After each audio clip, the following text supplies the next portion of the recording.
उपेंद्र कुशवाहा को ऐसा लगता है कि एनडीए गठबंधन में उनको अधिक से अधिक सीटें मिलेंगी, लेकिन कैसे, कहां से, कौन देगा? उनका तो हक ही बनता है 30 का, तो उससे कम में वो मानेंगे नहीं, तो बाकी बचता है 12। परिसीमन होना नहीं है और सीटें बढ़ेंगी नहीं, तो उपेंद्र कुशवाहा को जो बाकी बची 12 सीटें हैं उन्हीं में से एडजस्ट करना पड़ेगा। नोरमा ग्रुप, जो सोचता है वो करता है, आपके अपने सपनों का आशियाना। 5 और 6 नहीं स्वीकार, 20-2 वरना फरार। ये कहानी बड़ा ही अजीबोगरीब है और आज हम कहानी में ट्विस्ट वहीं से लेकर के आए हैं। लगातार आपने देखा होगा कि प्रधानमंत्री नरेंद्र मोदी आते हैं, उसके बाद एनडीए गठबंधन में भाजपा और जदयू को छोड़ करके बाकी के जो तीनों दल हैं उनके बयान आने लगते हैं, मीटिंग होने लगती है, सभा होने लगती है या फिर मंथन का दौर शुरू हो जाता है। ये सिलसिला पिछले 3 महीने से चल रहा है, जब से सीट शेयरिंग के समझौते को लेकर के हम लगातार बता रहे हैं कि पेच फंस गया है और इतना पेच फंस गया है कि कभी भी कोई भी फरार हो सकता है। अब एक नई बात सामने आई है और नई बात हालांकि पुराने जो कहा जाता है कि लिफाफे में बंद होकर के आई है। इससे पहले भी आपने देखा होगा कि उपेंद्र कुशवाहा को लेकर के एनडीए गठबंधन में लगातार चर्चा इस बात को है कि उपेंद्र कुशवाहा कमजोर पड़े हैं। उपेंद्र कुशवाहा के सामने अपना कद बहुत बढ़ा चुके हैं सम्राट चौधरी, और भारतीय जनता पार्टी को सम्राट चौधरी पर ज्यादा भरोसा है बनिस्पत उपेंद्र कुशवाहा। उपेंद्र कुशवाहा इससे पहले 2014 में भारतीय जनता पार्टी के साथ चुनाव लड़े थे, 3 सीट जीत करके भी आए थे। उनकी पार्टी के भीतर जो विद्रोह हुआ, उपेंद्र कुशवाहा अकेले बच गए। उनके बाकी के 2 सांसद थे उनके अलावे, वो दोनों सांसद अलग अलग खेमे में बैठने लगे, पार्टी से अलग उनको उन्होंने अपने आप का अस्तित्व बनाना शुरू कर दिया। ये सभी बातें देखने को मिली। उसके बाद 5 साल तक टिक के नहीं रहे। उपेंद्र कुशवाहा को लेकर के कई कहानियां कही जाती हैं। हालांकि उपेंद्र कुशवाहा बिहार में नीतीश कुमार के बाद अगर देखा जाए तो उस खेमे के या उस तरह के नेताओं में से शुमार होते हैं, जमीनी नेता भी कहे जाते हैं, और कुशवाहा समाज में उनकी अच्छी पकड़ भी है। एक समय था जब उपेंद्र कुशवाहा को अकेला कुशवाहा समाज का नेता माना जाता था और सभी स्वीकार भी करते थे। बाद में आपको पता है कि जब वो कुछ बोले तो उस पर क्या बयान आया था सम्राट चौधरी का, ये भी आपको सुनने में मिला होगा। खैर, इन सारी बातों की अब चर्चा करने से कोई जरूरत नहीं है। चर्चा 2025 के चुनाव के पहले की है और 2025 के चुनाव से पहले प्रधानमंत्री के जाते ही उपेंद्र कुशवाहा ने एक बैठक रखी है, और वो भी बैठक कहाँ रखी है? तो ऐसे जगह रखी है जिस जगह बहुत लोग जाने से इनकार कर रहे थे। कई लोगों को नाराजगी थी पार्टी के भीतर। इससे पहले एक खबर आई थी, जिस खबर को कहा यह जा रहा था कि प्लांट कराया गया था, जिसमें करीब 2 दर्जन के आसपास लोगों के नाम रखे गए थे कि इन लोगों को चुनाव लड़ाया जाएगा, यानी 24 के आसपास सीटें उनको मिलेंगी। इसी बात को लेकर के आज हमने शुरुआत किया है कि 5-6 नहीं, 20 से ऊपर 2 वरना फरार। उपेंद्र कुशवाहा आज अपनी राज्य कार्यकारिणी की बैठक कर रहे हैं और यह बैठक समस्तीपुर में हो रहा है। समस्तीपुर में क्यों हो रहा है, इसका कारण तो आप पूछिएगा भी तो कोई नहीं बता पाएगा। उनकी मर्जी है भाई, जहां मन करे वहां बैठेंगे, उससे आपको क्या लेना देना है। उनकी पार्टी है, उनकी पार्टी कैसे चलेगी ये उनको करना है। लेकिन चूंकि सार्वजनिक जीवन में है और आपका वोट उनको लेना है, तो उनको इस बात का ध्यान भी रखना होगा, चाहे कोई भी पार्टी हो। मैं उपेंद्र कुशवाहा की बात नहीं कर रहा हूं, चाहे कोई भी राजनीतिक दल हो। अगर राजनीतिक दल बना, संवैधानिक मान्यता उसको प्राप्त हो गई, तो उसकी जिम्मेवारियां हो जाती हैं कि समाज में जो सुविधाजनक हो बातें वो हो, समाज के लायक बात हो और समाज के लिए हो। अब ऐसी स्थिति में उनके पार्टी के भीतर जैसे ही ये खबर प्लांट हुई, जैसा कि मैं नहीं कह रहा हूं, आपने देखा होगा सोशल मीडिया पे लगातार उन्हीं के पार्टी के कई नेताओं का मानना यह है कि ये तो गलत परंपरा है। पार्टी के भीतर कुछ लोग बैठते हैं, ऑफिस में बैठ करके वहां गुटबाजी करते हैं। पार्टी के भीतर इतना बड़ा गुट ही नहीं है कि गुटबाजी हो, लेकिन फिर भी गुटबाजी हो रही है। कई लोगों के नाम सामने आने के बाद हमने आपको बताया भी था खबरों में कि उपेंद्र कुशवाहा की पार्टी के भीतर क्या चल रहा है। माधव आनंद जो लगातार पार्टी में एक्टिव रहा करते थे, उनकी स्थिति अब दूसरे तरह की हो गई है। उनको एक संवैधानिक पद मिल गया है, अब वो उसमें व्यस्त हैं, लेकिन अभी भी उनकी नजर है उपेंद्र कुशवाहा के साथ साय की तरह दिल्ली में वो रहा करते थे। लेकिन अब जो वर्तमान परिस्थिति बनी है कि पार्टी का संचालन कैसे हो रहा है और समस्तीपुर में बैठक क्यों हो रही है राज्य कार्यकारिणी की, इसकी बात भी चर्चा में आ गई है। कई लोगों ने यह भी कहा है कि सेल्फी दीजिए, सेल्फी खींच करके भेजिए, क्या हो रहा है। सब लोग एक दूसरे पर नजर रखे हुए हैं, कोई भी किसी के साथ संगठनिक तौर पे नहीं बल्कि सख्त निगाह से देख रहा है किसका टिकट बन रहा है, किसका टिकट कौन कटवा रहा है, क्या हो रहा है। ये सारी परिस्थितियां कहीं ना कहीं आरएलएम में बनी हुई हैं। और दूसरी तरफ उपेंद्र कुशवाहा को ऐसा लगता है कि एनडीए गठबंधन में उनको अधिक से अधिक सीटें मिलेंगी, लेकिन कैसे, कहां से, कौन देगा।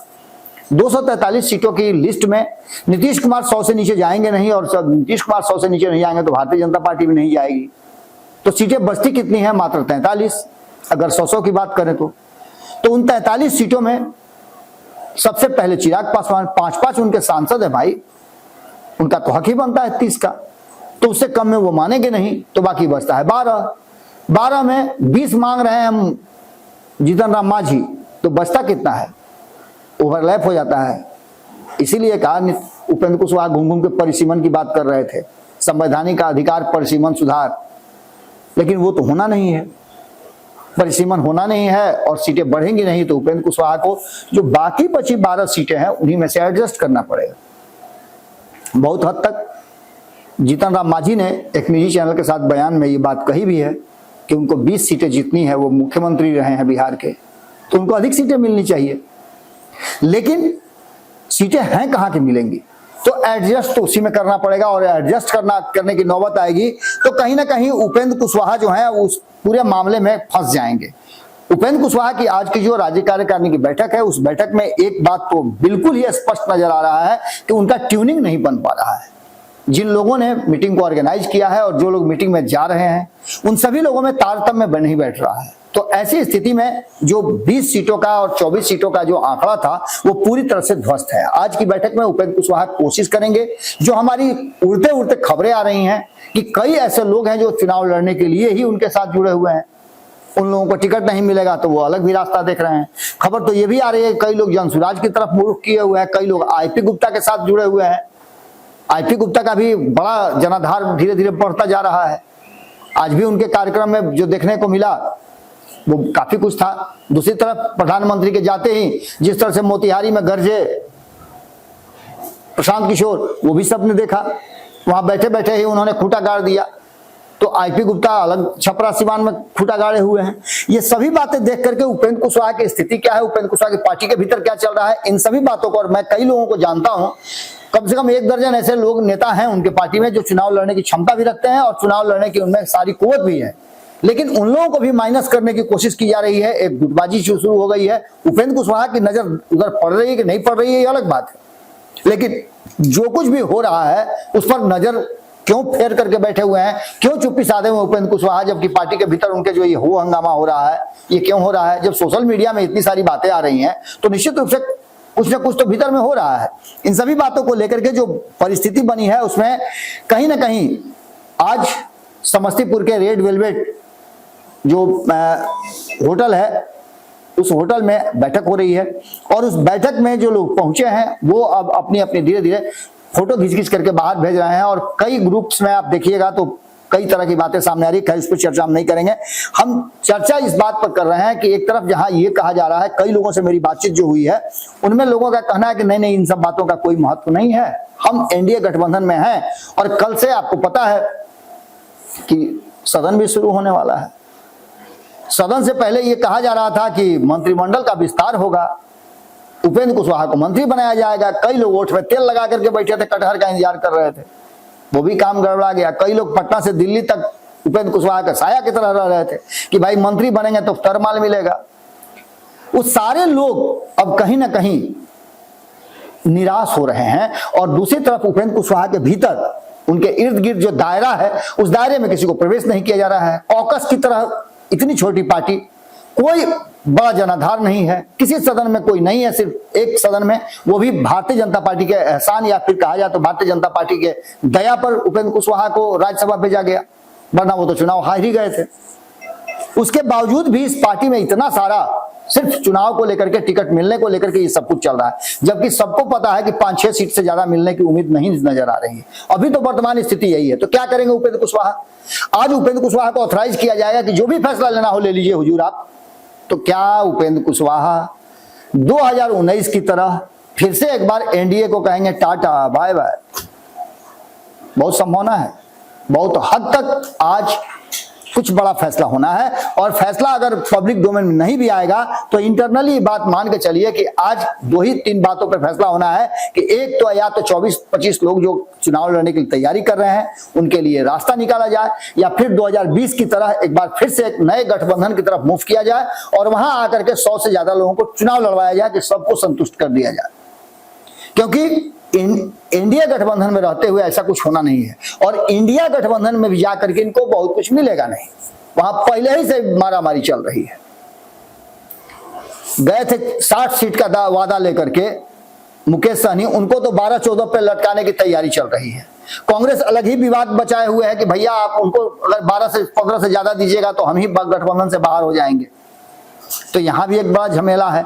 उपेंद्र कुशवाहा पिछली बार जिस तरह से 2020 में भागे थे, उसके बाद से तेजस्वी यादव को भी लगने लगा है कि भाई अब उनके साथ नहीं जाएंगे।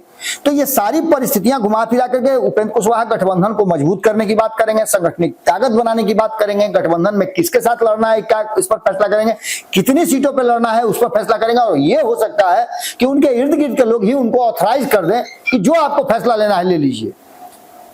आज के राज्य कार्यकारिणी की बैठक में इन एजेंडों पर फैसला होना है, क्योंकि पिछले कई रैलियों में भीड़ तो उनके साथ अच्छी जुटी है, इसमें कोई दो राय नहीं है। अच्छी खासी भीड़ जुटी है, और खास करके जिस पार्टी में भी एक व्यक्ति को फैसला लेना होता है, उस पार्टी के भीतर चुनाव के समय में आप देखिएगा कि भीड़ बढ़ जाती है, टिकटार्थियों की भीड़ बहुत ज्यादा होती है। लोग अपने अपनी शक्ति का आजमाइश करते हैं, दिखाते हैं अपने बॉस को कि भाई देखिए हमारे पास ताकत है, हमको चुनाव लड़वाइए। आज उपेंद्र कुशवाहा की पार्टी जो बैठी है, उस बैठक में क्या निकल करके सामने आता है, क्योंकि ये तो क्लियर हो गया है। कल हमारी एक कार्यक्रम में मैं था, मैंने तस्वीर भी सोशल मीडिया में साझा किया है। जो बिहार के वरिष्ठ पत्रकार हैं उनमें से अधिकांश लोग उस कार्यक्रम में पहुंचे हुए थे। कार्यक्रम भी बड़ा ही कहा जाए तो एक पिता की खुशी का कार्यक्रम था। एक पिता के पुत्र ने आईआईटी क्लियर किया था। मनीष वर्मा के पुत्र हैं अर्जुन वर्मा, उन्होंने आईआईटी खड़गपुर में उनका एडमिशन होना था और उससे पहले उनके पिता खुशी मना रहे थे। तो कई लोगों को उन्होंने बुलाया भी था, जिनसे उनका लगता है उनको कि उन लोगों के साथ उनको बैठना चाहिए, या जिन लोगों के साथ उनका आत्मीयता है। ऐसे कई पत्रकार थे जो वरिष्ठ पत्रकार हैं बिहार के, वो मौजूद थे, मैं भी उसमें मौजूद था। आशीर्वाद देने के बाद हम लोग की आपस में बातचीत हुई, और बातचीत में इन्हीं बातों पर चर्चा हो रही थी कि आखिरकार होगा क्या, सीटें कहां से आएंगी। एनडीए गठबंधन में तो लगभग क्लियर है कि किसको क्या मिलना है। उपेंद्र कुशवाहा से अभी तक बातचीत नहीं हुई है।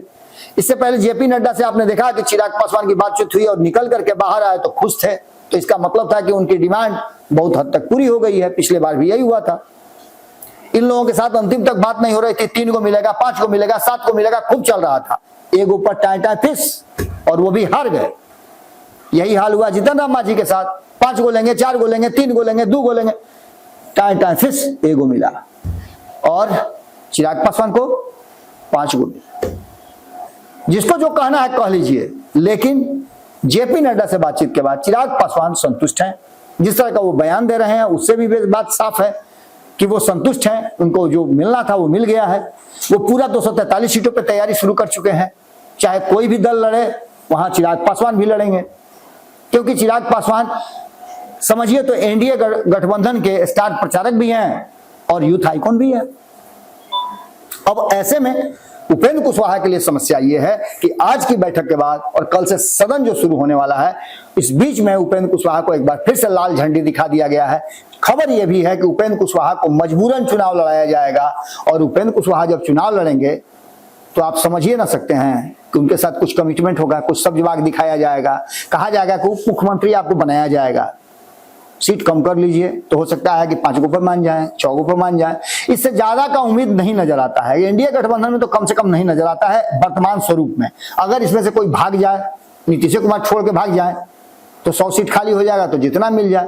तो ये सारी परिस्थितियां घुमा फिरा करके इशारा कर रही हैं कि कहीं ना कहीं आज की उपेंद्र कुशवाहा की बैठक बहुत महत्वपूर्ण है। और इस बैठक में जो फैसला होगा, कुशवाहा ने समस्तीपुर में क्यों बैठक रखी है ये भी आपको पता है, किसने रखवाई है ये भी आपको पता होना चाहिए। अगर आपको पता नहीं है तो आप आरएलएम के किसी नेता कार्यकर्ता से पूछ लीजिएगा, वो बता देगा कि वहां क्यों रखे हैं। कार्यकर्ता नहीं, किसी को पता नहीं है, लेकिन एक बात सबको पता है कि खेला तो होगा।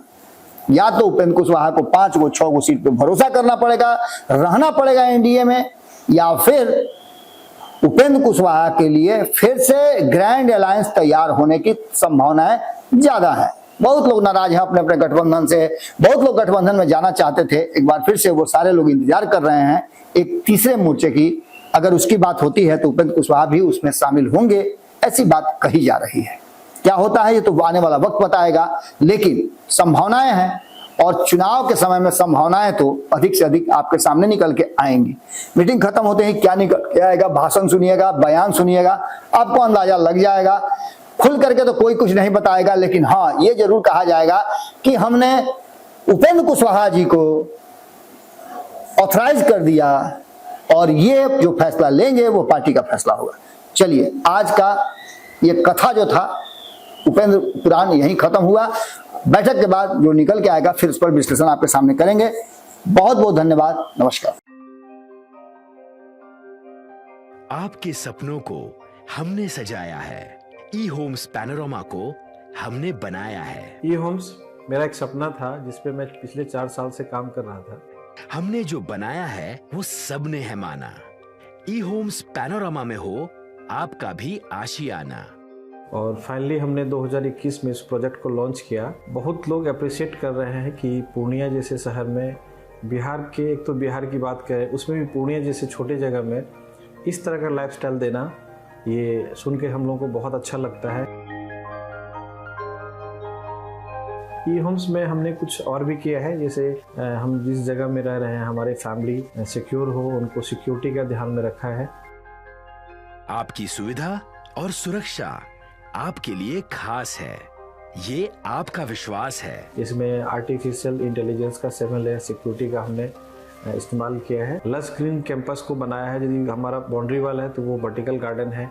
ये जितनी भी फैसिलिटी होता है एक इंटरनेशनल टाउनशिप में ई होम्स है, ये हम लोग विश्वास नहीं कर पा रहे हैं। जो भी हमारे मित्र दोस्त या जो भी हमारे बाहर के बाहर आते हैं तो हम लोगों को बहुत अच्छा सुनने को मिलता है और बहुत अच्छा क्रेडिट मिल रहा है। वो सारा हमने सिर्फ एक बिल्डिंग नहीं बनाया, हमें एक बहुत अच्छा लाइफस्टाइल दिया ई होम्स में, और मेरा एक सपना था जिसको मैं आज फुलफिल होते हुए देख पा रहा हूँ।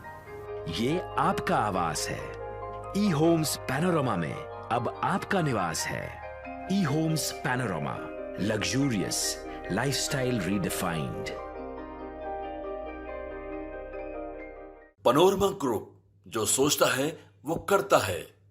अगर ये वीडियो पसंद आई और वह बिहार के राजनीति और बिहारियत से सरोकार रखेनी तो सब्सक्राइब बटन दबा के चैनल के सब्सक्राइब कर ली। ओजे एगो घंटी बा, ओकरा बटन दबा देला से कुल सटीक और मारक खबर रुआ मुफ्त में मिल जाई। अगर रुआ पत्रकारिता के हमनी के नया प्रयोग में सहयोग कर चाहतानी तो ज्वाइन बटन दबा दी। पेटीएम नंबर नोट कर ली 9386816700।